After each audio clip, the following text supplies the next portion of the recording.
Ake senze ngendlela lapha ebandleni. Come on, let us make some noise and celebrate. Everybody, let us do it.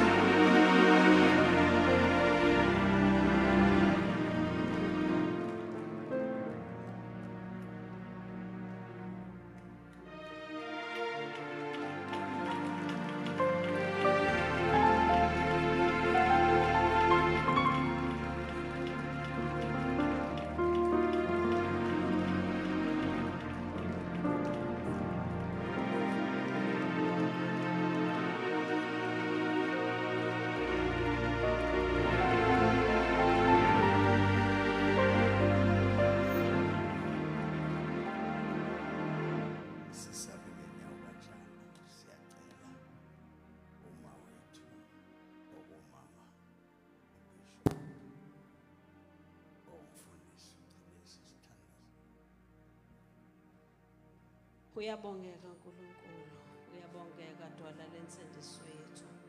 Uyinkosi ephakeme kakhulu. Unamandla futhi ungamandla. Uyinkosi ephakeme kakhulu, unguJehova, umdala kunezinsuku. Wawukhona umhlaba ungakasekelwa. UNkulunkulu ovula indlela la ingekho khona. Uyafohla kuhle kwamanzi amaningi. Uyinkosi, uyababazeka ungcwele. Baba wethu onamandla onke, nangalesi sikhathi siyabonga uNkulunkulu wethu ukuthi sisetafuleni lakho manje. uNkulunkulu wethu uzosiphakela ngomkhonzi wakho. Siyabonga Baba wethu onamandla ukuthi uzokhuluma inhliziyo yakho njengoba injalo. Mbambe uNkulunkulu wethu ngoba yena siyamazi uNkulunkulu wethu, kodwa khuluma ngaye phakathi kwethu. Uthulula inhliziyo yakho njengoba injalo. uNkulunkulu wethu usiqondise endleleni yethu. Siyabonga Baba wethu onamandla wonke, sikunikeza udumo lukufanele wena wedwa ngoKristu Jesu Nkosi yaphakade. Amen.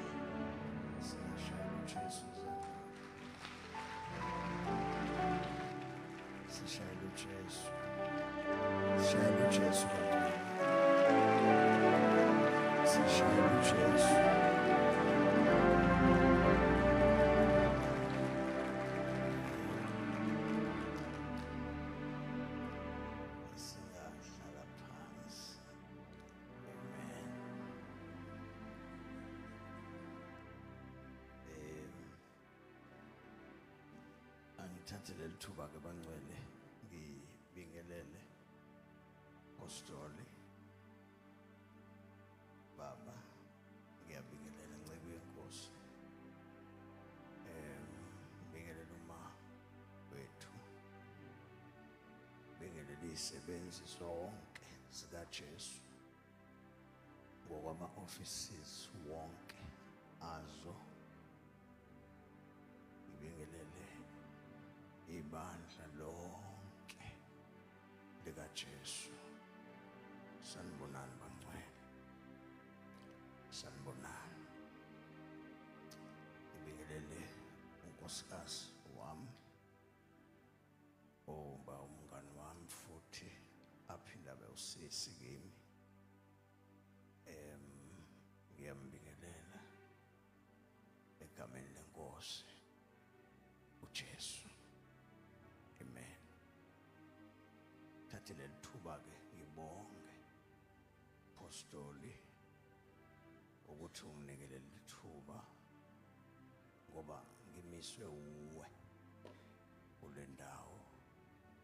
Ngibonga kuwe, ngibonge nakuJesu owenzile ukuthi akubambe, ukuthi noma inyama yakho bengangathanda kodwa uJesu ecebweni lakhe akwenze ukuthi kwenzeke, ngoba icebo lakhe noma bongangathanda kodwa ecebweni lakhe bekukhona lokho uNkulunkulu.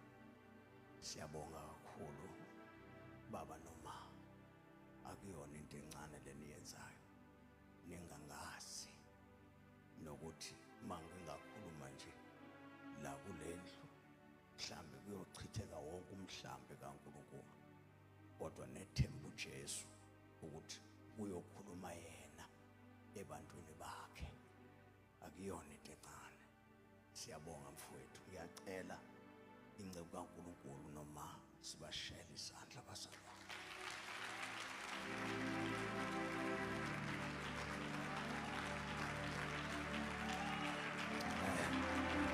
Shayizana. Glory to God.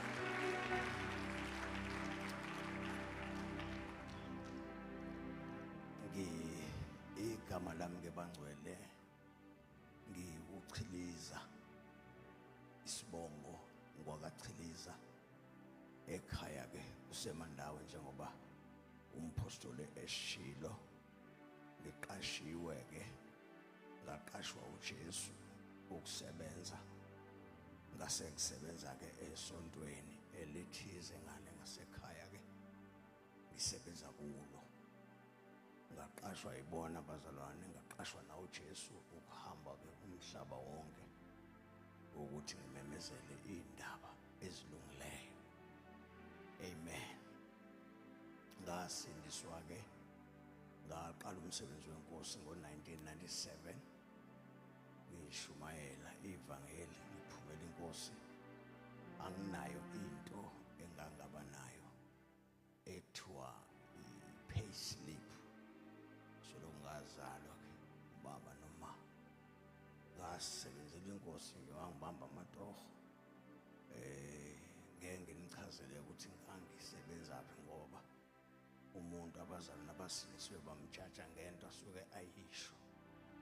Manje ke angifuni ukusho ukuthi ngangenzani, kodwa wangisiza uJesu la ngangikhona. Ngasindiswa ke ngahlukana lezono, ngathola ivangeli ke ngikipitile. Ukukipita ke ukuhlala nomuntu wesifazane ningashadanga. Yangisiza inkosi lapho kwashunyayelwa ivangeli, ngasizakala ke ngaphuma ngasindiswa nje gelekeqe. Amen. Namhlanje ke ngihlezi la phansi ningixolele bazalwane, ngumuntu okhuluma nje kanje. Ukukhuluma kuyangehlula nanokuthi ke ngiwumuntu onamahloni, kodwa uNkulunkulu ngiyamkholwa kakhulu phezu kwento zonke. Malibongwe igama lenkosi. Ngiye ngithi ke mangishumayela ngithande abafowethu laba abaya esikoleni, kusho ukuthi ke baye bangisizeke mangikhuluma ezinye izinto bese bengikhulumela bona ngolimi lwangale ngaphesheya, ngoba isikole ngaphuma kusona ngangicabanga ukuthi uyagodukwa kanti kuyodliwa, ngabe sengiphuma ke kuphela. Ngahamba kanjalo ke esikoleni, amagama amaningi ke uwafunde kubona omfundisi uXaba beshumayela ngesingisi, ngase nami ke ngilo ngibamba kancane. Yangisiza inkosi. Bangcwele ngishadelwe ke ngishilo ngathi unkosikazi ubusisi lo sishade naye bona sesihlalile nokho ngoba iminyaka seyo-35 sihleli nawo.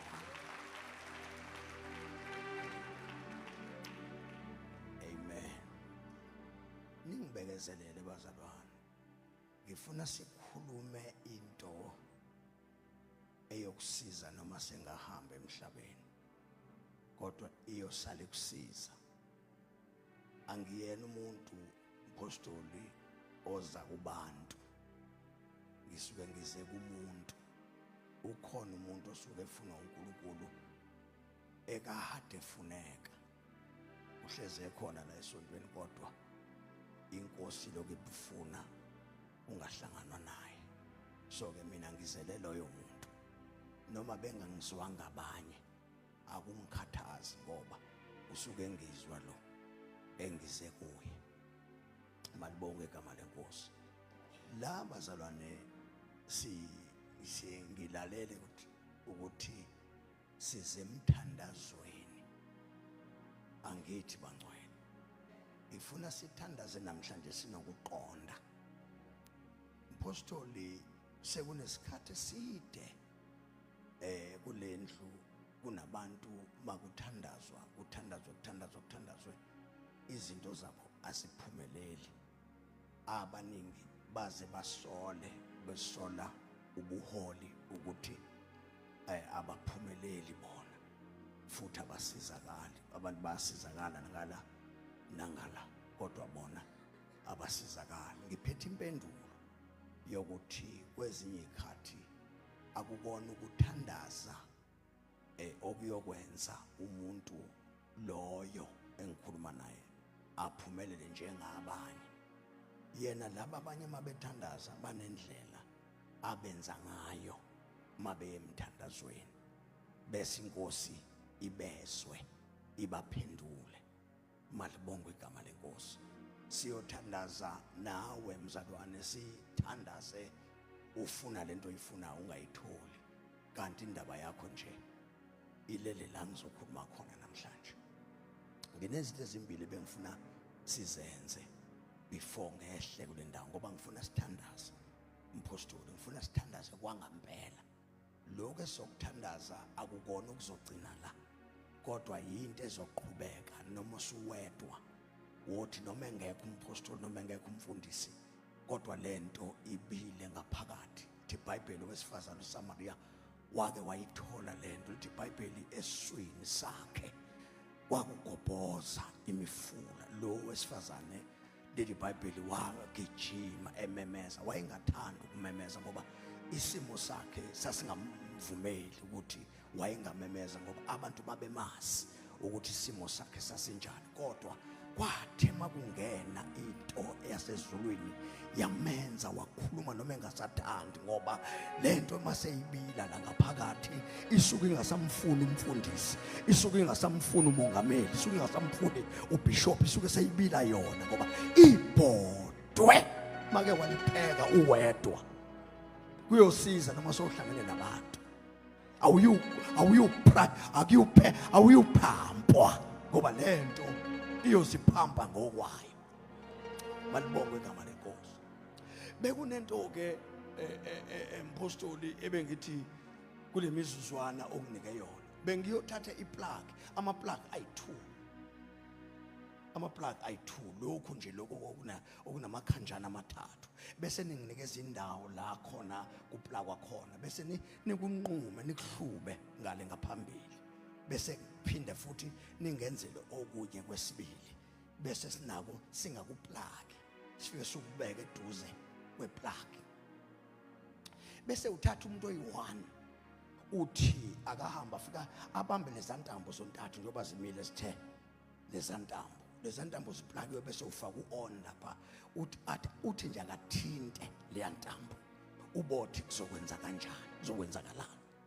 Ngineshow mpostoli akekho umuntu obengayithinta leya ntambo iplagwe kahle kugesi, kodwa mawungathatha lenye futhi ebekwe phansi uthi uyayithinta ngesandla, ungabona ukuthi lezi ntambo ziyefana, kodwa umehluko wazo enye iplagiwe enye ayiplagwanga. Malibongwe igama likaJesu. So now kufanele ke namhlanje ziwuthule izinto ke bishop, njengoba ngisho umpostoli ukuthi kunento abengithi bangangisholo kona. Kukhona into ekhulunywa, angazi bathini othobane mabeyikhuluma ngesingisi. Kukhona ukuplaga, angazi mawukhumula iplaga usuke wenze njani, ukudisconnecta. Ngisho kahle? Awungisizeni phela nazi isingisi bafowethu, usuke udisconnect. Now into engifuna yenzeke namhlanje mpostoli, ngifuna kunabantu abaplage kwi-kingdom of darkness bengazi, bese kubakhona abantu abaplage kwi-kingdom of light. Now ngifuna kuzo disconnectwa kwi-kingdom of darkness. Leti izozenzakalela izozenzakalela uma kuthiwa sikhonza ubhali, uma kuwukuthi lamaphepha siwaphethe la esiwafundayo namhlanje, masikhuluma namhlanje lamaphepha, makuthi lamaphepha lawa nithi aphefumulelwa uNkulunkulu sizokubona ngamehlo hayi ngomoya ngamehlo because uNkulunkulu bazalwane oyekhona emandulo umhlaba ungakabikho usekhona usewuye futhi uNkulunkulu onamandla uNkulunkulu usenamandla bazalwane usenamandla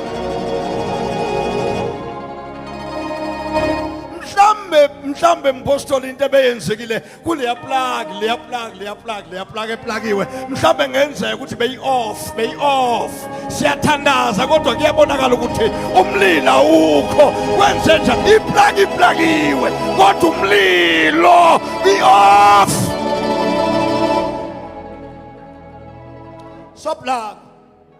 soplaga sokumuntu eziwu-2 ezosenza siplage namhlanje ngoba ngifuna uyiveza le ndaba ukuthi mpostoli angazi kanjani funa siyiveze le ndaba ukuthi sizoplaga namhlanje soplaga akufuneki bazalwane mase khona umlilo endlini ungabashisa abantu hayi le nto ilalisa phansi intshebe ilalisa phansi abantu abafundile le nto ayinabo abantu ekuthiwa oprofesa le nto ayinabo abantu ekuthiwa odokotela uma uDr Jesus eke wafika wanyathela ngoba indaba ngeke wafika uDr Jesus bonke abantu bayaphawa bephawa kuDr Jesus hey munye umuntu ozophawa kuye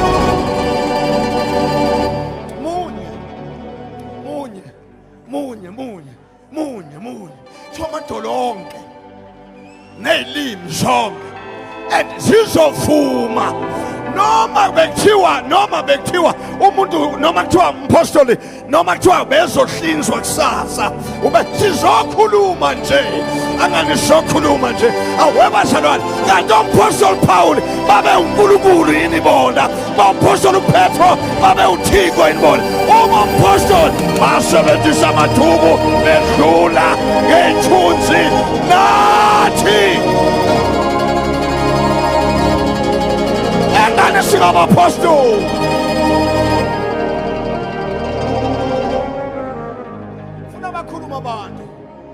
funa bakhuluma abantu ukuthi nina nikayiboni lento funa abantu bakhulume babuze ukuthi kwenzeka kanjani umuntu njelo inhloboni I'm not ordinary bathi kwenzeka kanjani bazothi sithwele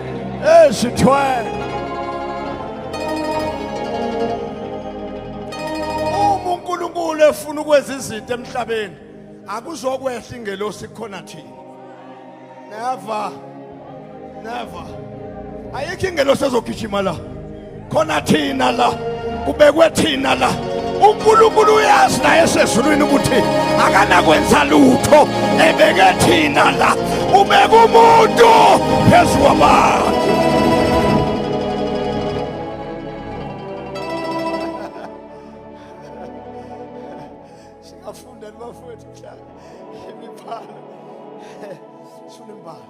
ngifuna singene bishop ukuthi le nkulumo esiyikhuluma izoba nenhlungu encane kodwa izobe siyo on iplug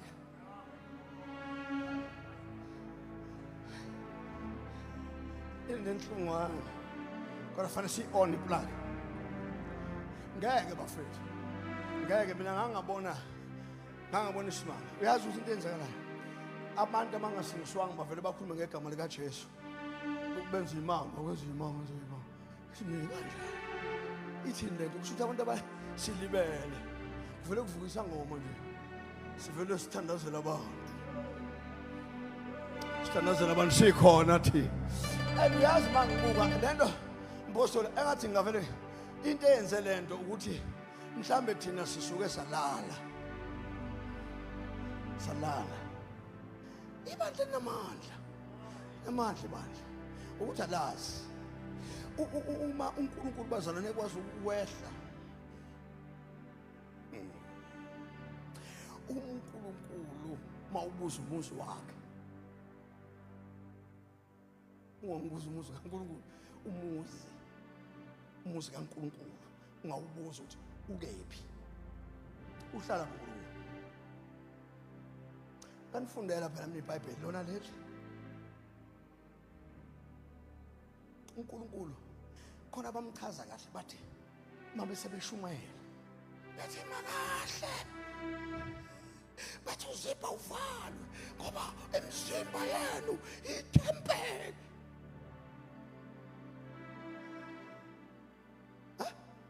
Wehlala ngaphandle umuntu ongaka engikwazi ukudabula kuyena naye phakathi kwamadimoni, sidabule naye phakathi kwamadimoni, khambisa izandla mina, hayi ngoba ethanda umkhulu. Asifundeni bafethu.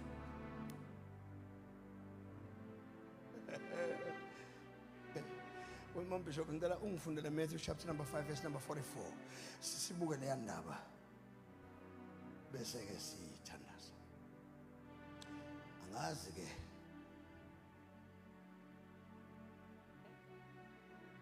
mhlambe ke qale nelibona iBhayibheli lamba zona. Nelibona. Yes.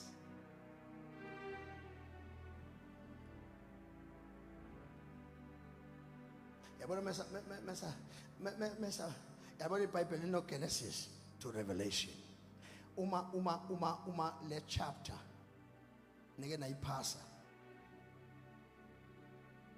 le chapter le noma le verse nike naliphasa funa nivala amaBhayibheli ningawafunda amanye amavesi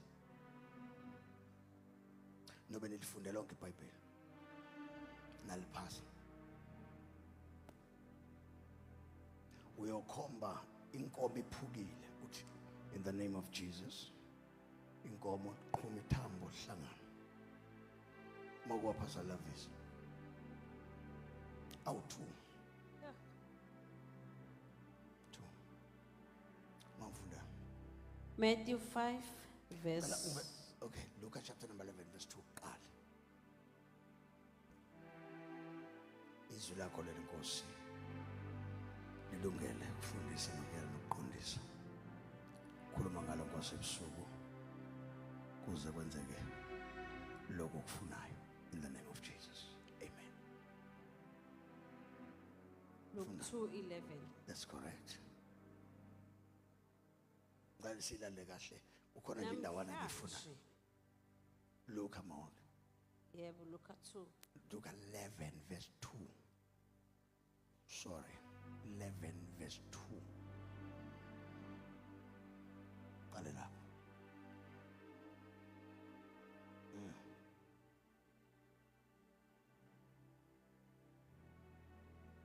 11:2.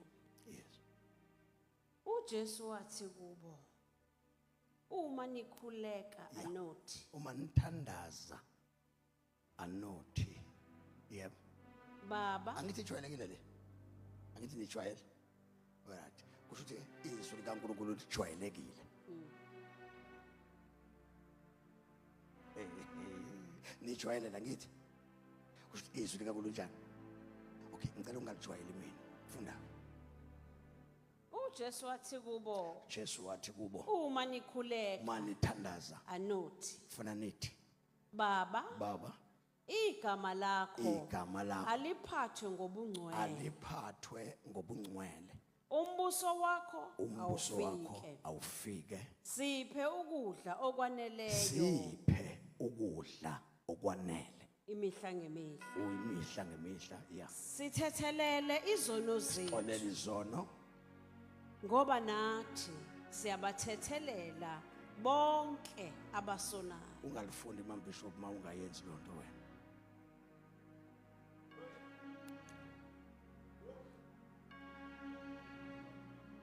mayifundi kusho ukuthi iBhayibheli lakho lahamba ulubeke ngicela ungiphindele futhi sithethelele izono zethu yeah ngoba nathi yeah siyabathethelela bonke yeah bonke yeah abasonayo awuphinde futhi bo ngoba nathi siyabathethelela bonke yeah bonke abasonayo bonke abasonayo bonke bonke bonke abantu abasonayo siyabaxolela nathi xolela ngoba bonke yabo bonke ngicabanga ukuthi sesizwana nalo ngize kuyena uyazi wazi kahle ukuthi ngizeleni la ngithi bonke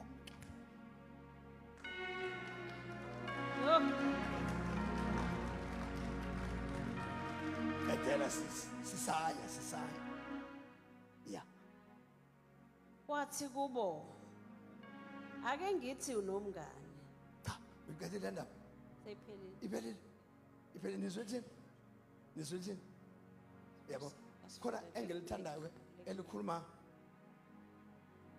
lithi lelinye intando yakho mayenziwe kusho ukuthi intando kaNkulunkulu akuyona lento esiyenzayo kodwa ilento efunwa uNkulunkulu intando kaNkulunkulu kusho ukuthi uma sithandaza sisuke siyokwenza lento ekuthiwa kusho ukuthi umuntu othandazayo kufanele abe naleyanto yathethelela bonke kusho ukuthi uma ufuna ukuba nebond ne-relationship with God bonke ukuhlangana noNkulunkulu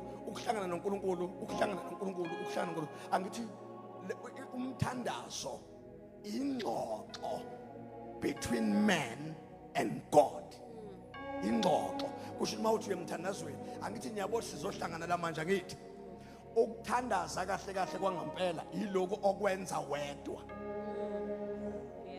la ukhona ukhuluma khona angithi njengamanje awukwazi ukutshela uNkulunkulu ukuthi uNkulunkulu ngiyahluleka angikwazi ukukhonza angithandazi futhi angilifundi iBhayibheli futhi mina uNkulunkulu angikuzile ukudla mina uNkulunkulu awukwazi ukusho njalo ngoba sizokuzwa la kungcono sithandaze la ngama tongues ukuze singezwani kodwa mase sifika kwi reality ye prayer ila sifika khona sikhulume uwonke wethu kushuthi la uma bishop ekhuluma khona ethi unjani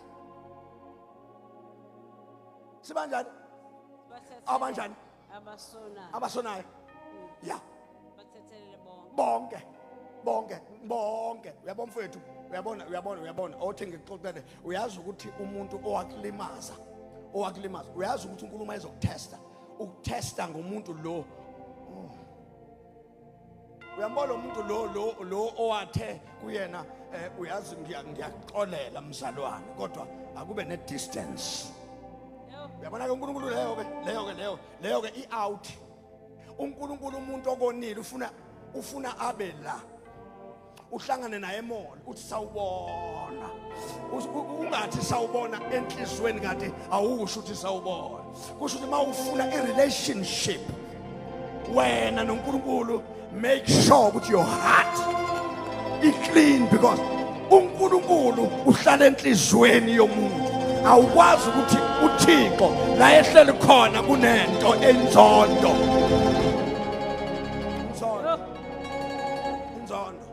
sizoba deeper nayo ngoba ngifuna sithandaze namhlanje ngifuna sibe deep nayo lento uyizwe kahle mabe khona abapostoli la kulendlu uyazi ukuthi kunabantu abapostoli ngiyazi ukuthi kulendlu I think kunabantu ababizwa ngama theologians ihlule leyanto yahlula abantu abakhulu abaziwayo lesikhuluma ngani uma kuphuma abantu men of God la endlini abantu bajwayele ukuthi mabephuma ebandleni baphume bakuthuke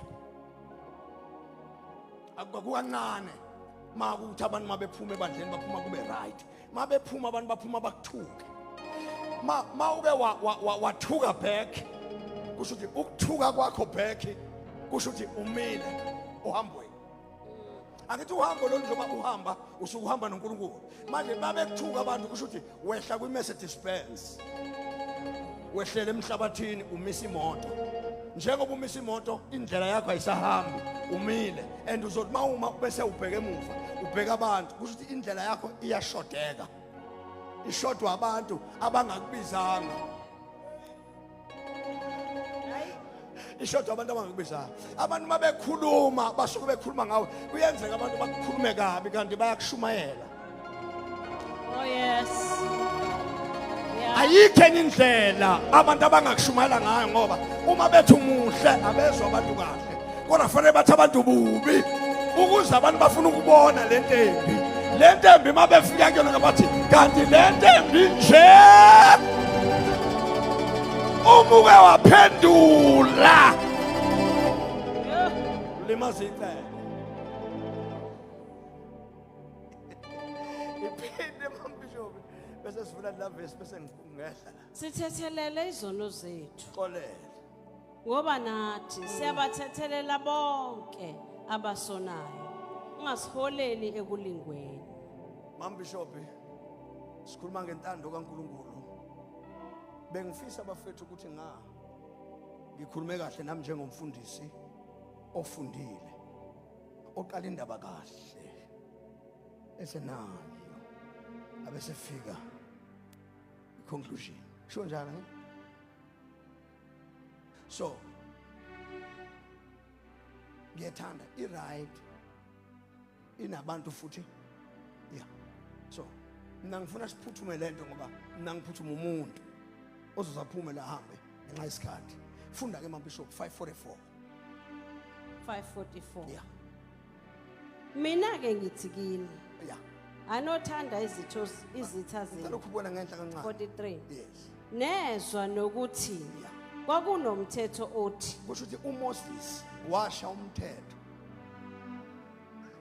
wake washaya umthetho uMoses wathi wothanda umhlobo wakho ufuna uthande umhlobo wakho uzonde isitha kusho ukuthi sakho. isitha sakho vele siyazo umthetho lo kaMoses now uMoses ke bafethu umthetho wakhe ngazi ukuthi ufike wanqamuka phi niyazi nina bafethu enifundile ukuthi unqamuke umthetho kaMoses uJesu angithi uNkulunkulu benomthetho wakhe kwase kufika uJesu wanomthetho wakhe wafika umoya ingcwele naye futhi wanomthetho kusho ukuthi masikhuluma ngalama offices omathathu anemithetho omathathu nangu umthetho kaJesu lo ekuthiwa kanawo umthetho Mina ke ngithi kini uJesu ke mayefika yena uphinda kuwona umthetho ubuyela kuwona umthetho uyoqalaza uyolunguza ukuthi konje la emthethweni kusho ukuthi uJesu uyothatha imibhalo uyolunguza ukuthi imibhalo konje yayithini imibhalo kungakafiki wayithola imibhalo ukuthi hey uMoses kona umthetho awushaya thobani uMoses wake waqhuma umthetho wawushaya umthetho uMoses wagcina wafika uJesu naye wathothi naye ufalamise yakhe imithetho wonke ugovernment mayefika kuthiwa kwenziwe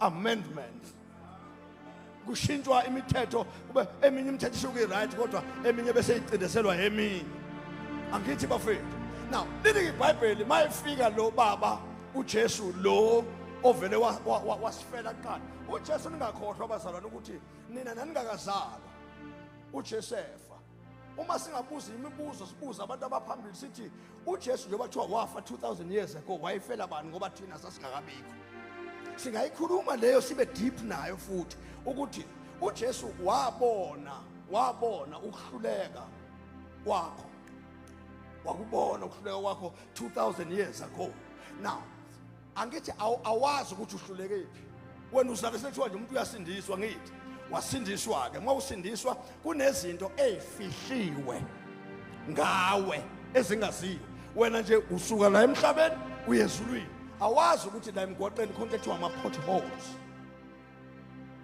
so kuma potholes ke ila ufuna uqhuzuke khona bese uJesu eveza into ethi nayo ke 2000 years ago engayifela ngangazi mina uzohamba wenze njani uqhuzuke la kusho ukuthi ngafa mina before wena uqhuzuke so into efanele uyenze ke manje angithi mawuqhuzuka wena usukuma ume uthi awi ashu futhi sikulibele athi futhi siphila mntanami abese kubeka izandla kungangathi kungani kungcono abese qhubeka uhambe uyahamba uqhugela uzugcina uhamba kusho ukuthi isono leso uNkulunkulu wasifela kuqala before wena ube khona. Ukuthi angifuni ukuya kuleyo nto.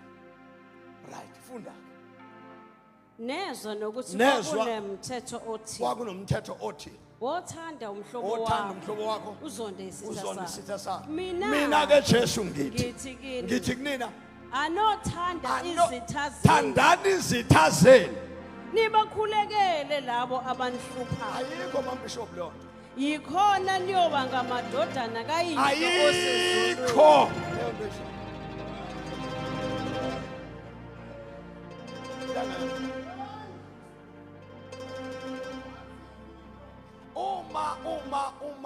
Uma ushawe umuntu wakweyisa uthi uJesu uma umuntu ekweyisile mthandazele. Kusho ukuthi ngayeke ukuthandazela nje ukuthi inkosi ngicela ungiphe imali ungiphe yonke into ngibe busy ngithandazela umuntu ongeyisayo. Umthande futhi kwenza konke. Thobani ubani ongangifundela nqeke Nkosi ngifundeleni lesi Bible. Ungangifundela nqeke mhlambe la kusho ngesinye islamu. Ngifuna bezwe kahle abazalwane. Angani uma ngifunde endaweni eraght ngimambishop. Yebo, funda futhi funda la. Funda. Verse number 44. Yes. From verse 43. Funda Reverend. You have heard that the law that says, love your neighbor. Love your neighbor. Futhi ke ningalifundi bazalwane lithi love your neighbor ngoba into engekho.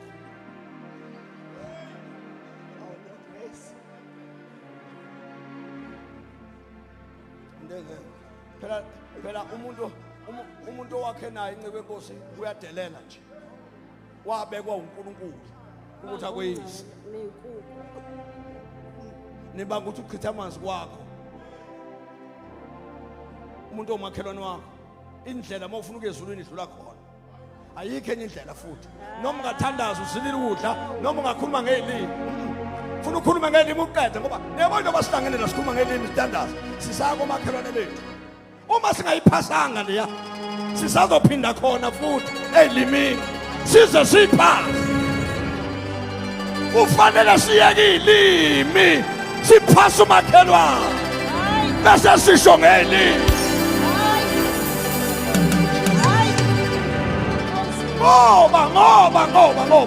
Ngoba ingozi azokwenzeka uzongena umakhelwane sisasho ngelimi avela angena afika ahlale phambi kwethu.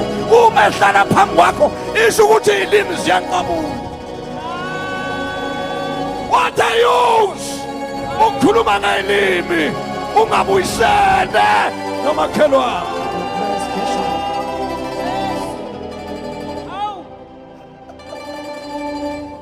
Indlela mayethi uJesu mina ngiyindlela usho ukuthi umeka amakhelwane. Mawufuna ukuhamba uye ezulwini uzodlula kuye umakhelwane lokuthukayo. Love your neighbor. As you love yourself. Yimbi lengiyikhuluma nganza kwethu ngoba isemthandazweni futhi bishop impostoli kunabantu engithunyelwe kubo ukuthi ngeke kuvuleke lutho. Indlela yokuvula izinto ilapha la kubangwa khona inkukhu. Hayi Angeke ngiyashumayela. Nashumayela indoda iphuza utshwala ngayishumayela ashumayela indoda iphuza utshwala. Yeyisa. Umakhelwane wami ngeyisa yimi. Yathi suka bidakile. Athi yabona ngokujele wena. Ukukholwa kwakho kophasana.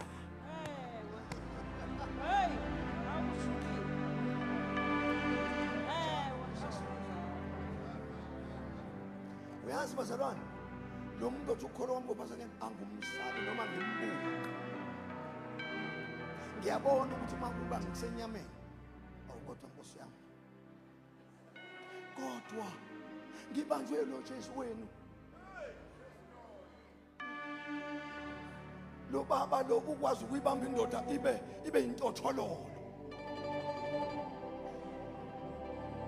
Uthi ke uJesu kimina ongenze njani? wothanda umhlobo wakho Ya. uzonde isitha sakho. Yeah. Mina ke ngithi kini. Yeah. Anothanda izitha zenu. Yeah. Nibakhulekele laba abanhluphayo. Yeah. Yikhona niyoba ngamadodana kayihlo osezulwini. Ushuthi uma sithi we are the sons and daughters of God, kushuthi sinende salile asikakabi yiyo until siphase leya test. Thanda izitha. Oh, Iyaqhubeka yini? yikhona niyoba ngamadodana kayihlo osezulwini Yeah. ngoba ukhipha ilanga lakhe bese libalela phezulu kwezonakala nabalungileyo. Yeah. Isho. Izulu lina imvula yakhe phezulu kwabaqotho Ngisho, nababi. ubaba Uma nithanda abanithandayo. Ubaba wenu uthatha imvula ayinethisela abantu enibazondayo. Nithi nina nihamba kuma footsteps. Uyabona mase sikumoya sithi hey sihamba kuma footsteps kaJesu. Uma uJesu engavela athi ama footsteps ami lawana.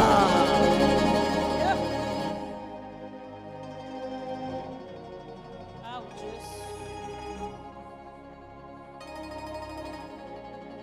Intombazane yazaliswa umfana ncike enkosini eminyakeni ewu15 eyadlula. Leyo ntombazane ithi amadoda izinja.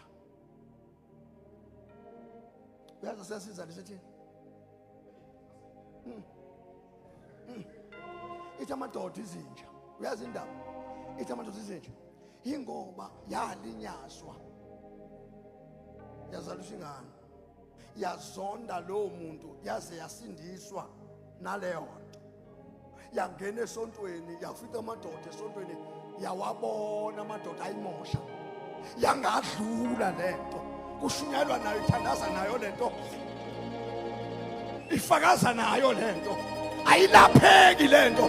Makwenziwa ideliverance udeliveriswa yona amadimoni kuphela.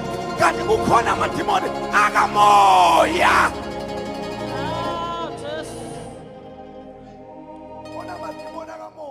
Amadimoni akamoya ncike enkosi ekungafikeki kuwona lawo madimoni okuthi lo sisi wazonda uba kwengane usamzonda namanje akamxoleli uthi uJesu.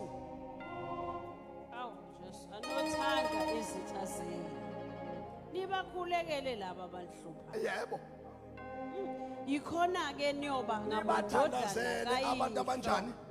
abanhlupha. Bafethu uma kungenzeka ungibone ngithandazela umuntu owangeyisa ngithi baba uthongcwele egameni likaJesu uNkulunkulu mbusise lekho ngeke kwenzeke kulesi sizukulwane.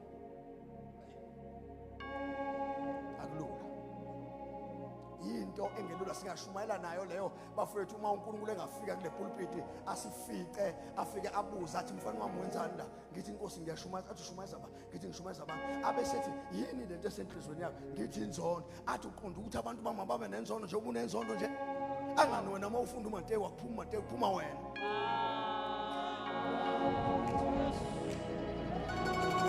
Ngiyizwa into ngishoyo kusho ngamagama into ayishumayelayo akulona ivesi uwe sevesi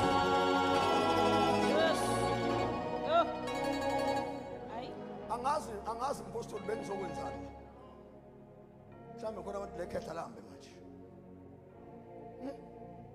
bathi ngiyeke funa amambisho mfethu ngigoduka. Yikhona niyoba ngamadodana kayihlo osezulwini Yeah. ngoba ukhipha ilanga lakhe bese libalela phezulu kwezonakala nabalungileyo. Yeah. Izulu lina imvula yakhe phezulu kwabaqotho nababi. Yeah. Uma nithanda abanithandayo Yeah. mvuzo Mzoluneni muni nawo. eniyowuthola kuNkulunkulu na? Kusho ukuthi uma nithanda abantu abanithandayo ninamklomelo muni. Yo, angithi nabathelisi Angithi bayakwenza nabathengisi. lokho na? Nabantu abangakholwa bayayenza le. Uma nibingelela abahlobo benu Uma kuphela nibingelela abahlobo benu kuphela kukhona yini okwehlukile enikwenzayo na? abezizwe abangakholwayo abakwenzi lokhu na kumele nilunge ngempela. Ngiyabuza, umuntu ophuza utshwala ethaveni akayenzi lento. Nihluke ngani? Yo, Sihluke ngokuthi siyathandaza Nkosi. Sithandaza sinjani?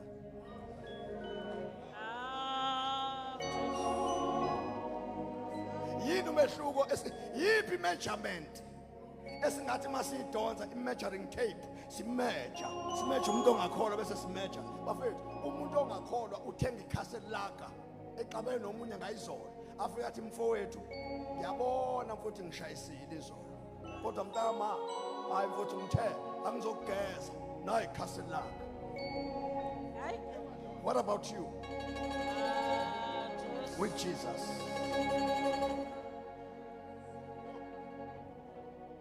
Ibandla ncike Nkosi mina ngakutshela into eserious kabi bafethu ngoba ngifuna sithandaze manje ngifuna masiphuma la kanza kwethu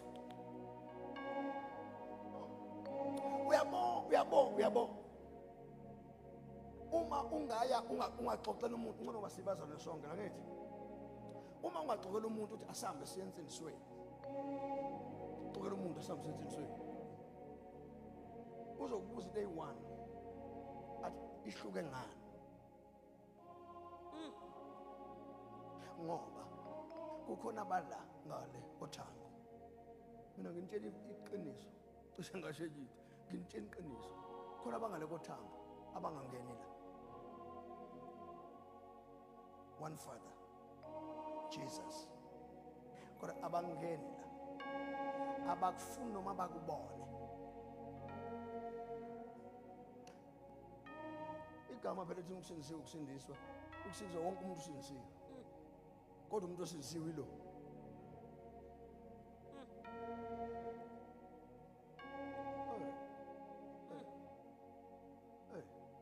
ayikho into enhle abayincomayo yakho usho ukuthi into yakho iyabheda futhi lento yakho bangase bayinike namagama athile ngoba angeke bavume ukuthi uNkulunkulu mina ngafunda ukuthi uNkulunkulu akabusisi no uNkulunkulu kulabazana basindisiwe akabusisi uNkulunkulu akekho umuntu osindisiwe ubusisiwe wonke umuntu osindisiwe meke waba nemoto enhle wane nendle esonto enhle usethwele akusho abahedeni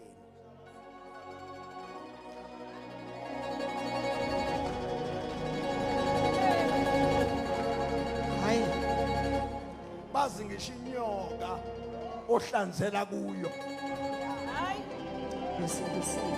besindisiwe bayayazi inyoka ohlanzela kuyona besindisiwe lento iyakhuba bayayazi umbuzo ukuthi bayaze kanjani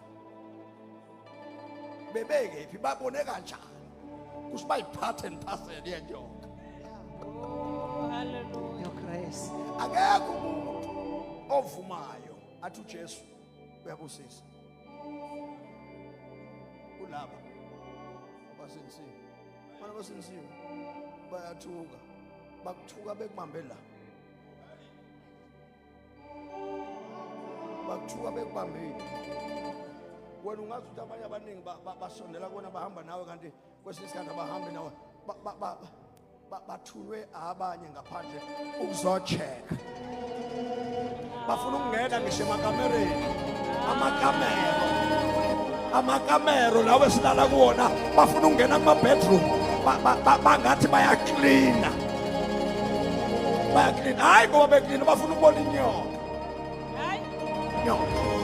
ehlanza imali kuba khona inyoka ehlanza imali awu kodwa ngiyalithanda izwi lenkosi ngiyalithanda izwi lenkosi uNkulunkulu uvela linganisele nayo inyoka athi awu abantu bavela mabelunwa yizona kufanele babhekane bhekani kuyona inyoka Yeah, uJesu nje mpostoli kubazana abasindisiwe akabusisi futhi mawungabe lokumncikene kubona uyofa ube umungu iBhayibheli uthe ubusisiwe umuntu ungamthemba usimakade. Yeah. Ungamthemba umuntu. Ungamthemba efaka isuti mzalwane, ungamthemba efaka usuit and tie, ungamthembi noma ethandaza zasale. Ungamethemba umuntu uyatshintsha, umuntu uyaguquka. Sashintshelwa abantu kunjenje abantu. Kodwa uJesu utasibathandazela. uJesu utasingabazoni bafowethu asibathandazela. Sibakhulu ngani zakwethu. Ngiyazi mina wadlwengulwa. Wavela wangena ensinisweni wadlwengulwa. Walimala omunye wadlwengulwa wazala ingane. Ibhlungu leyo nto. Ukuthi uzaliswe umuntu ekudlwengulile ongamazi. Kodwa uJesu ukhuluma isimanga. Ngikhuluma umzalwane osinisiwe. Uthi uJesu noma kunjalo. Noma kunjalo.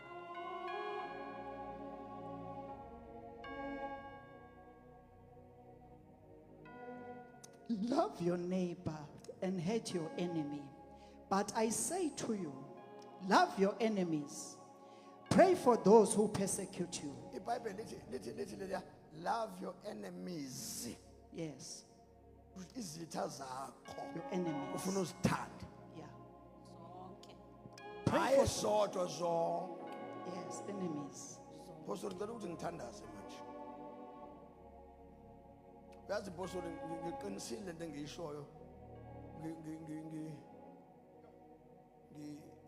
Ngiyakholelwa ekuphendukeni komuntu. Umuntu aphenduke ekoneni.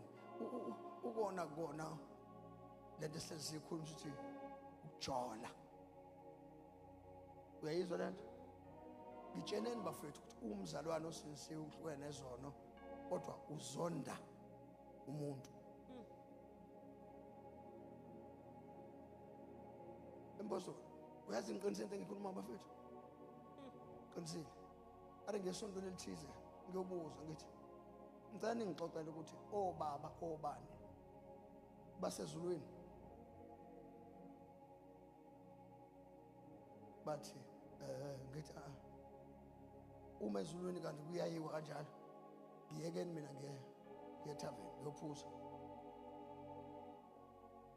ngoba obaba bafa bengezwani esontweni. Mina ngikhuluma iqiniso njalo lento ngcono ukuthi ubone yathi yarecord. Obaba bafa bengezwani bekholwa besinisiwe bexabene. Omunye ubaba waphuma nesigogokwana sakhe wayomala wathi esakhe isigogokwana singcono kodwa ephumela exabene nomunye ubaba.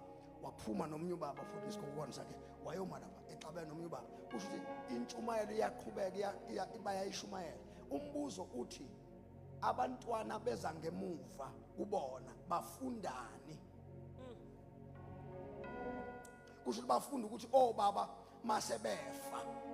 Mhlambe bafowethu njengoba ngikhuluma nje mina sengikhuluma ebudaleni vele iminyaka yami semfushane. Ngithi ningakwenzi nina okwenziwa amakhehla azondana kodwa futhi kuthiwa sezulwini. Ngibuza umbuzo ukuthi like phezulu labantu abafe bezondana bengafunani bephathelana ibha bekhona. Nikuphi ngikhombisa manje ngakukhombisa leyo nto. Ebafethu ngikhuluma iqiniso. Ningikhombise ukuthi lamakhehla ashonile. Ashona ezonda. Afundisene ebandleni. Afundisene. Kusho ukuthi othobani bazofunda into embi yokuthi mina angengeni kumpostoli uNcanda. Uthobani njengoba angangeni kumpostoli uNcanda usho ukuthi lo mfana uzofunda isimo sokuthi angangeni umfana wakho bazongangenelani ngoba bafundiswe yithina ukuthi asinjani asingenelani nabo bazongenelana ngoba like father like son. Obuka ngisho izingane zakho uma ungezwani nomakhelwane naza sizwani. Yebo. Mina ngikhuluma iqiniso. Mina ngikhuluma iqiniso ngikhuluma la verse le. Izingane zakho nceke yenkosi mina ngikhuluma iqiniso la ekhaya abazali bala ekhaya uma ukuthi la ekhaya ibandla langale ngezasi alizwane la ekhaya mfowethu ngitshela iqiniso ngitshela yona nebandla la ekhaya alizwani nangale isizathu ubaba akafunwa ngale so labazalwane ngeke baye ngale ngoba make baya ngale bazoxabanisa ubaba so kusifanele kwenziwe njani la ekhaya akuzondwane sizokholwa nini sizondana sithandaze nini sizondana sizile nini ukudla sizondana sifunde nini iBhayibheli sizondana sihlambuluke nini sizondana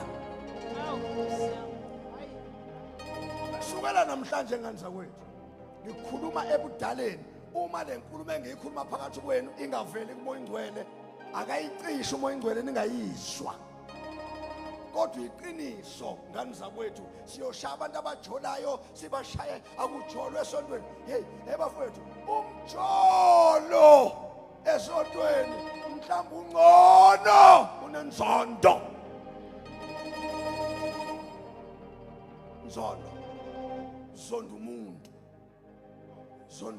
umzondelana umuntu ukholwa ungcono ukuthi awukholwa umuntu nje umhede umzalwane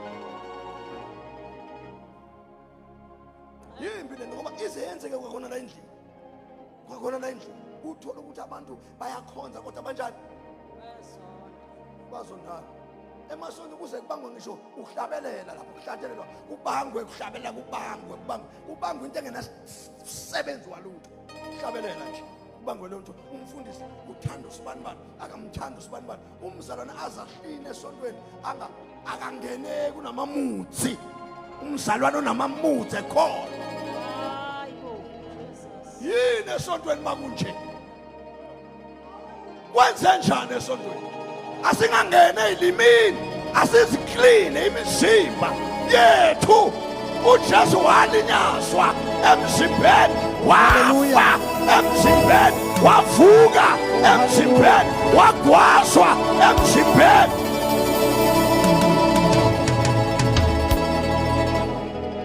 ayilungiswe inkonzo ayibuyele entabeni inkonzo kuyothandazwa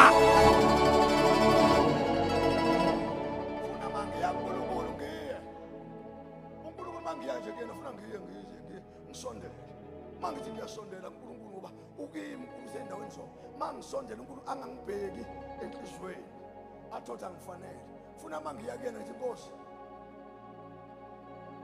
ngoba ngisho ngishimcabango yami ukuthi yazi ngihlinza kabi umpostoli uNcanda uyazi uNkulunkulu umpostoli uNcanda ngiyamsola ngo1 no2 no3 ngisathandaza bese ngibuye ngiye kuyena postoli mfowethu ngizosihlambulula uyazi mfowethu khona umoya ongenela kumina ngingenwe idemoni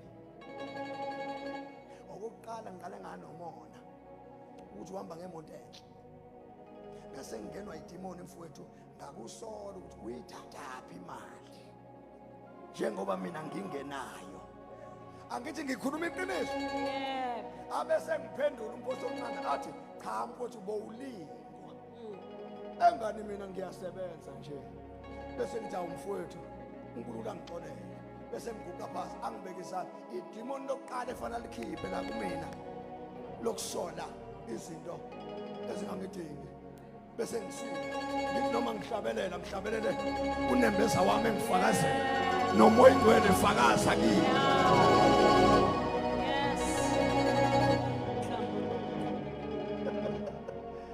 mawufuna ukuhamba noNkulunkulu bazalwane mawufuna ukuhamba noNkulunkulu uphelelisiwe kuyena ubuNkulunkulu bonke bula kuwe ufanele ube nalezi zinto eziyi4 uma umbishop mhlaza khuluma ngazo eyokuqala kufanele ube umuntu ofunda izwi likaNkulunkulu iBhayibheli lingabi iphepha kodwa uNkulunkulu aliguqule libe izwi likaNkulunkulu number 1 number 2 kufanele ube umuntu othandazayo ongathandazi ngokuhleli nabantu niyangizwa ube umuntu othandazayo ungathandazi ngokuhleli nabantu ube umuntu othandazayo uthandaza uwedwa ngake ngathi ngiyilanga ngikhuluma iqiniso ngenza kwethu ngeke ngamfihlela lensuku endlini la ngihlala khona fanele mangithandaza bayahamba ke ngavula umthandazo beyothandaza fanele mangithandaza ngiyibona isign yokuthi ukhona uNkulunkulu kulendlu. Ngelanga sathi sihleli nje endlini ngabona ngingena inkumbu endlini. Inkumbu engekho, kwagcwala umusi endlini. Ngizange wangiphazamisa sathi ngisiyakhuluma, ngathuka ngase ngibheka eceleni ngoba ngengibona ukuthi kusho inkulumo esiyikhulumayo isiyaphazanyiswa. uNkulunkulu kufanele kube njalo. uNkulunkulu abe nawe ngalendlela ukuthi aku-own, ungam-own uNkulunkulu. uNkulunkulu ufuna athi mayefika uSomandla ngoba uhlala kuwe nje, kufanele futhi kube nezimpawu ngaphandle ezishoyo ukuthi sekhona uNkulunkulu manje. Uma unonkosikazi nceke wenkosi, ufike la khona unkosikazi wakho ekuhlukanisa khona uNkulunkulu naye esefuna umfazi wakhe. Esefuna umfazi wakhe la khona uNkulunkulu esefuna ukuhlala nomama Bishop. Uma efuna ukuhlala nomama Bishop 40 days and 40 nights, uvela fika ngene phakathi kwethu athi isikhathi sakho siphelile, wami manje lo mfazi amthatha uhlala naye 40 days and 40 nights. Njengoba ehleli naye 40 days and 40 nights, uthola ithuba nami for 40 days and 40 nights. Sihleli naye sobabili, siyaxoxa, siyabambana, siyamasajana, siyathindana, sithandwa sami my love, sithandwa sami kumnandi sobabili. Lo othe buya emva kwa 40 days and 40 nights uyabuya ngimnandi. Akukhona into eyinkanuko emzimbeni wami. La emzimbeni wami anginayo into eyinkanuko ethi ifuna unkosikazi, ngoba mangihleli noNkulunkulu uyaphelela. uNkulunkulu ayiconsume inyama.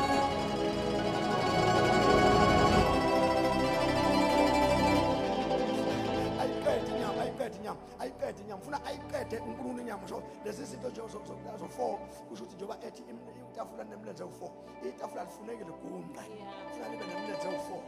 Ufike ube ufundiswe kaNkulunkulu, number 1, number 2 ube ukuthandaza, number 3 bese uzila ukudla, bese kuba ukuzicleana.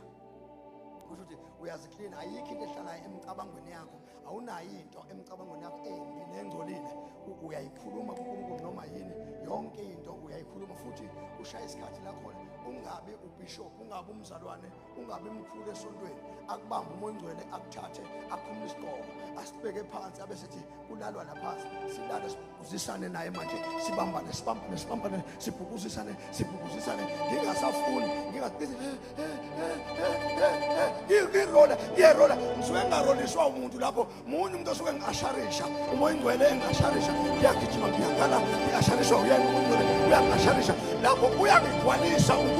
Ungigcwalisela ukuthi mangizoma phambi kwabantu, ngiyokhuluma nabantu, abantu bangimile phambi kwabo, ngithole lelo thuba nje lilodwa elithi waze wakhuluma uNkulunkulu. Ngithole igama elikhulu ukuthi wakhuluma uNkulunkulu. Kodwa mawungabuza ukuthi ubekephi uSimakade, ukuthi wakhona indoda ebeyifaka ishudi ende imiphambi kwethu, yayiwakhuluma uNkulunkulu. Ukuthi wawubani yena loyo, ashiwo ngegama. Uma ungabuza kuthiwa bekuyingelosi yini, habe kungeyona ingelosi, umuntu kaThixo ogcwele uThixo.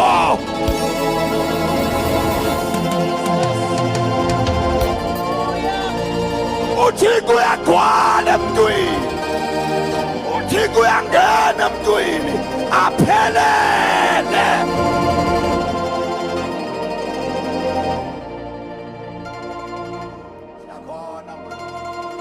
Siyakhona natshela ubani ukuthi isifo ayilapheki. Sishaya amadresi manje apostoli, not sishaya amadresi manje thina, sishaya amadresi, sibeke ihlalo lapha esibhedlela, sishaya amadresi, siyashendela. Noma umuntu afike ebuza athi mzalwane, ngicela ukubuza mzalwane, athi ngafa mzalwane, ngibulawa ukuthi la, athi mzalwane ukhona uDr. Bani, ukhona uDr. Chiliza olapha eMandawe, ukhona awangibheka umjovo wakhe nje mzalwane wangisiza. Indaba kaJesu ayiphanda, kodwa umuntu ogcwele uNkulunkulu make wakhuluma ke wathiwa ngizothanda manje yakho unani, nginama fibroid. Hayi, umzimba lo ayengekho ama fibroid. Kuthiwa yena waba khona umhlaba ungekho, kuthiwa kungabi khona lutho, wakhona yena umhlaba wadala uwe. Ama fibroid angena kanjani?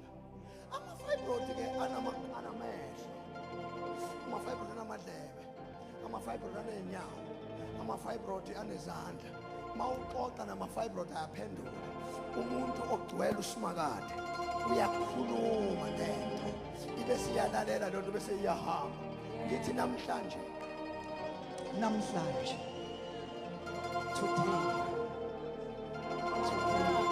namhlanje Today. Pastor, ngikhuluma iqiniso mfethu. Noma munye ezosala kwazela. Umuntu usithi bengisedandi. Edandi bengiyobona umama owayeshonile. Washona. Dead.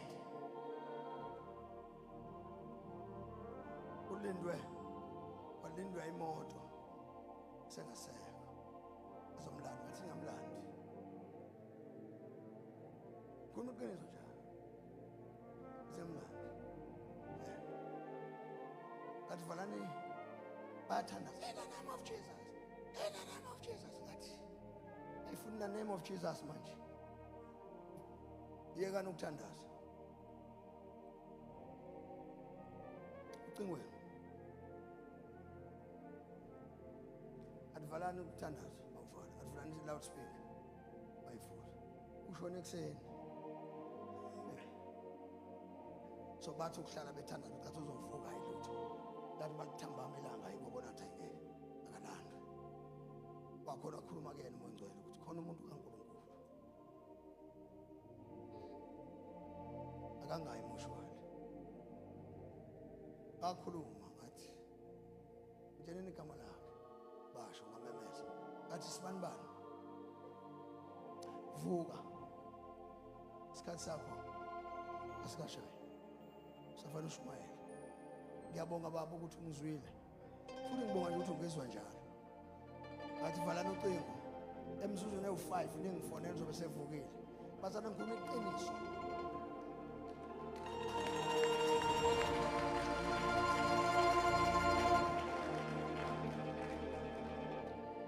Phela 5 minutes. Uvuka. Bese yena siyombona. Jesu namandla. Yeah. Jesu agcina ngoPaul. Lezi zinto uNkulunkulu kade zenza ngomphostoli la endlini. Khona ezinye azozenza namhlanje ezinkulu.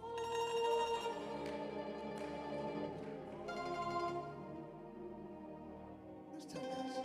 Yazi phostoli ngifuna sithandaze. Ngifuna sithandaze.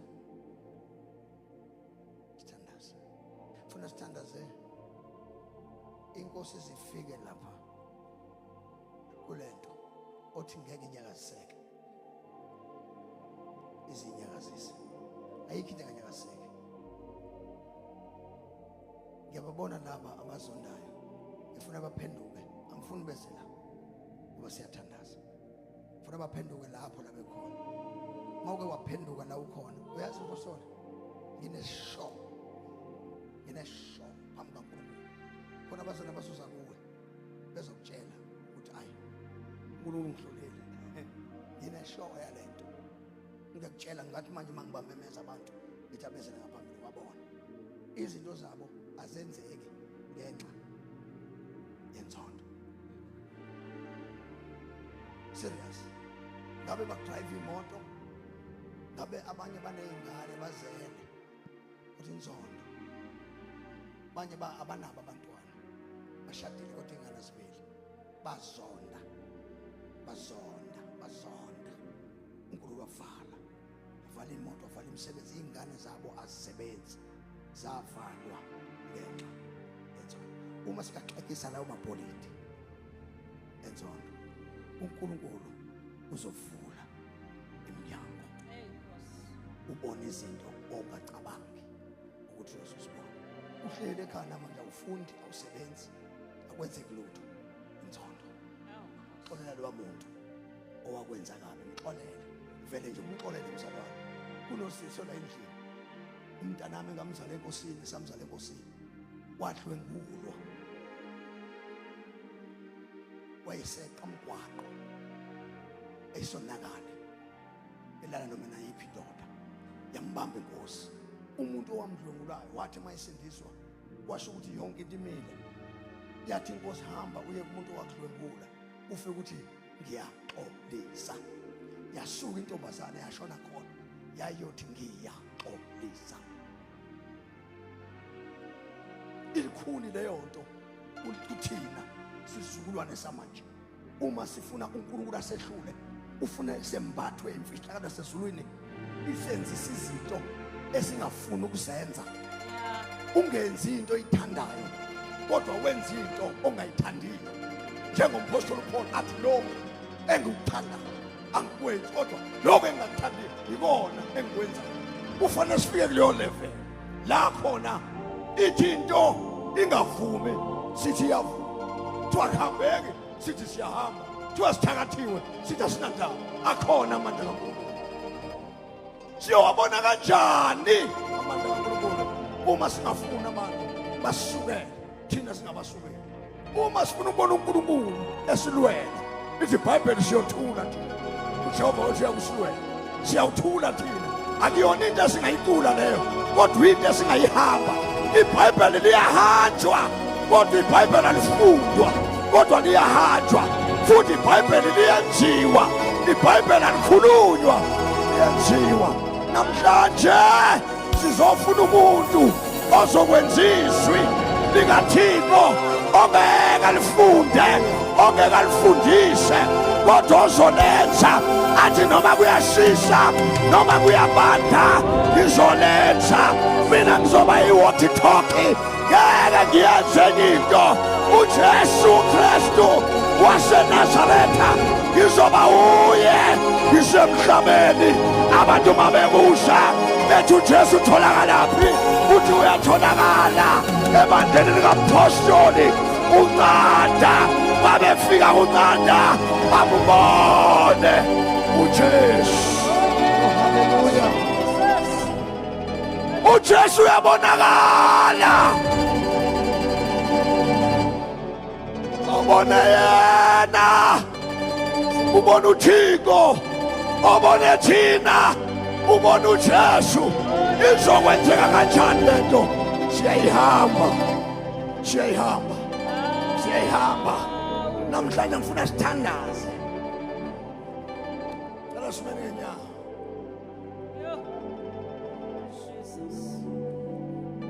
Nginika amehlo ngikhangele phezulu enkosini ngibone khona abangcwele efoya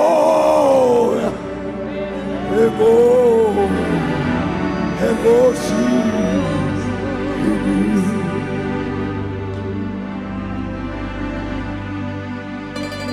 Sikhonza uJesu singaboni izinto zasezulwini thina sina. Khona izinto efanele sizibone semfihlakalo. Nginika amehlo ngikhangele phezulu enkosini ngibone khona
sifana methu siphangisana zethu. Ashapra.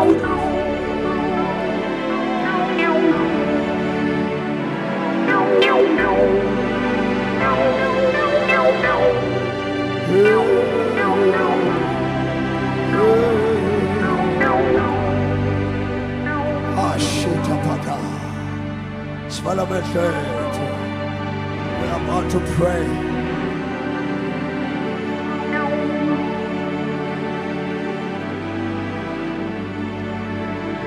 Namhlanje sifuna sibone uNkulunkulu enza izinto abantu ababecabanga ukuthi emhlabeni asizophinde zenzeke. uNkulunkulu wethu unamandla. uNkulunkulu wethu uyaphilisa. uNkulunkulu wethu restoration. uNkulunkulu wethu izolo. uNkulunkulu wethu namhlanje. Yebo. Laphakade. uNkulunkulu ongalahlani. uNkulunkulu onothando. uNkulunkulu othembekile. uNkulunkulu onomusa.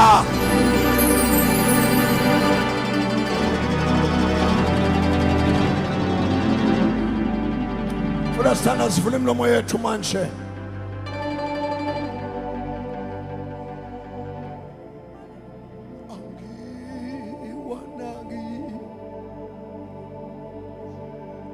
uJesu wami uzopholisa amanqeba angiwana uJesu uzopholisa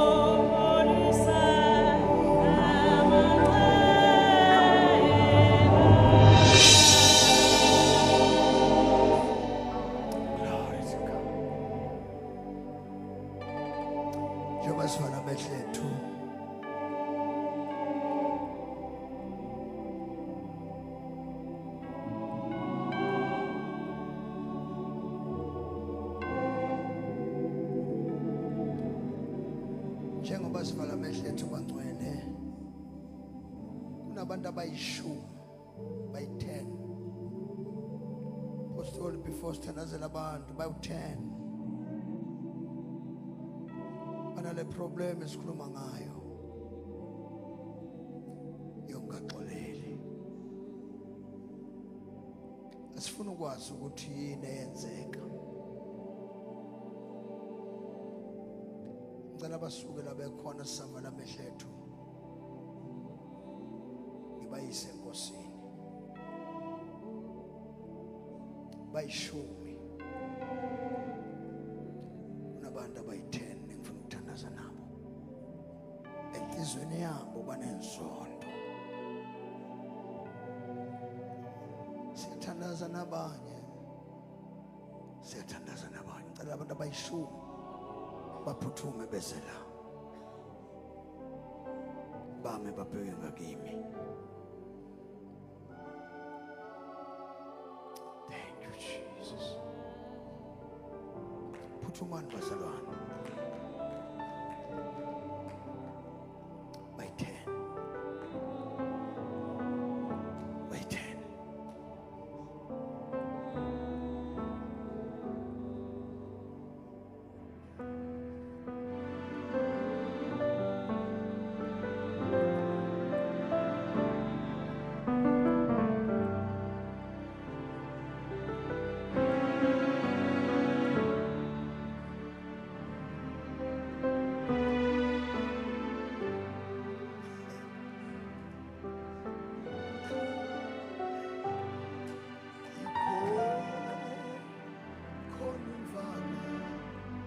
sekwabanye laba ba-extra nje yahlatshwa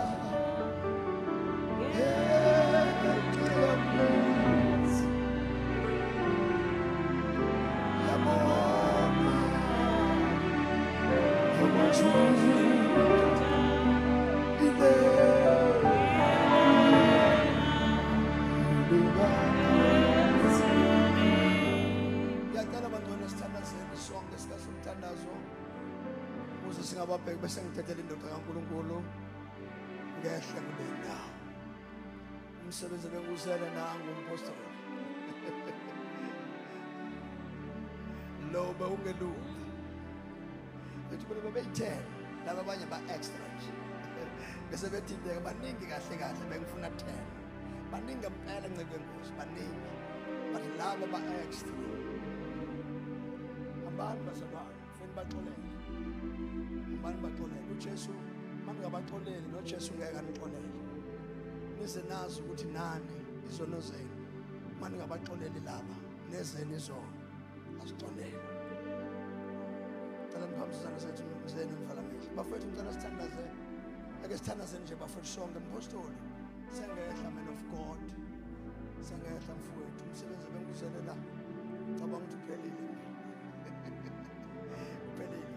kunabantu lapha ngemuva abawomama nceke enkosi kunabantu abawomama lapha ngemuva abawomama lento esikhuluma ngayo bayayazi ikhona ikubo angithi manje into eyenzakalayo njengoba besaba ukuza la nceke enkosi basaba ukuthi kunento le yama-recordings ukuthi abantu bayarekhoda bazobonwa bebonwa abantu abaxabene nabo ukuthi bayaphenduka kanti into efanele bayenze othe ngimtshele kunomama efanele ngimtshele la mpostoli ukuthi ma wami ufanele uye lapha la woniwe khona ufike uthi ulwamzalwane noma lwamzalwane ufike umtshele ukuthi uyangizwa lo nkulumo nami umtshele ukuthi uze kuye uzoxolisa uyazi ukuthi kwenzakalani walinyazwa wena manje wena ngendlela olinyazwa ngayo into ezosolva leya problem ukuthi hamba uye khona kulomzali ufike umtshele ukuthi uyaxolisa mzwane wafika wathi kuyena uyaxolisa impilo bese iphelile ngeke niphinde ningezwana niyozwana kusukela namhlanje ngisho kusasa ekuseni by 7 o'clock ungavuka uye khona ufike umtshele ukuthi mzalwane ngiyazi ukuthi kusaxabana mfowethu imini umuntu owabheda ngizoxolisa lo mama uyangizwa le nkulumo naye uyayazi futhi le nkulumo umthetho wena ubhedayo umzalwane wena uNkulunkulu wakusiza othe ngimtshele enye into lo mama lo uyathandaza mampisholo njengamanje into eyenzakalayo mayifunda iBhayibheli lakhe mayithi uyalivula ethi uyalifunda uvele azele iBhayibheli lithi kuyena okwesibili njengoba ezela nje akasenawo amandla okukhonza uNkulunkulu ubethandaza lo mama wanqamuka umthandazo umuntu obethi bethandaza aboniswa indawo la khona ezoya kothandaza khona omakhelwane ayisekho le nto yaphela into eyaqeda le nto wasuke wangenwa inzondo yomuntu owayekuzonda nawe wabamba into yomunye umuntu hamba uyekena ufike ukuthi sorry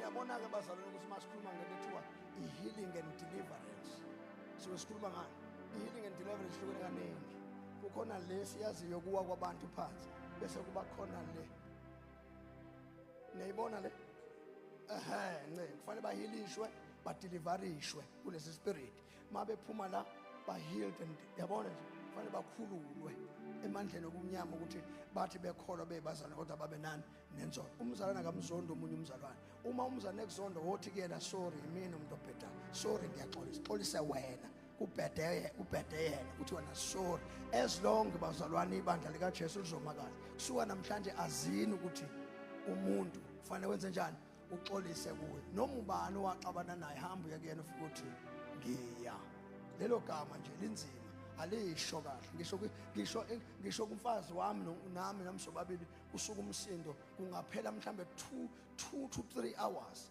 usasuka isidumo nje usazocabanga ukuthi ngiye ukuthi nje ngiya maku njengiyindoda ngangengixolise mina okokuqala ngubishop naye athi ngengixolise mina okokuqala ngumama bishop kusho ukuthi sibanga lento into mayiqala kanjalo igcina kabi ngani zakwethu.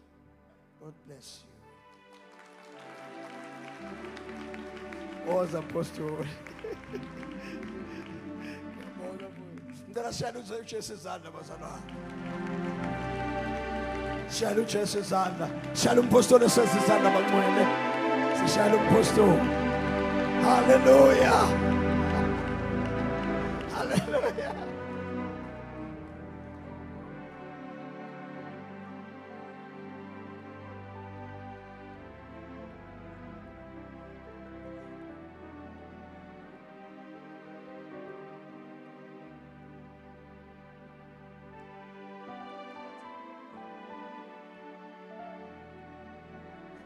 Jesus, siyathandaza siza kuwe sithandwa somphefumulo wethu.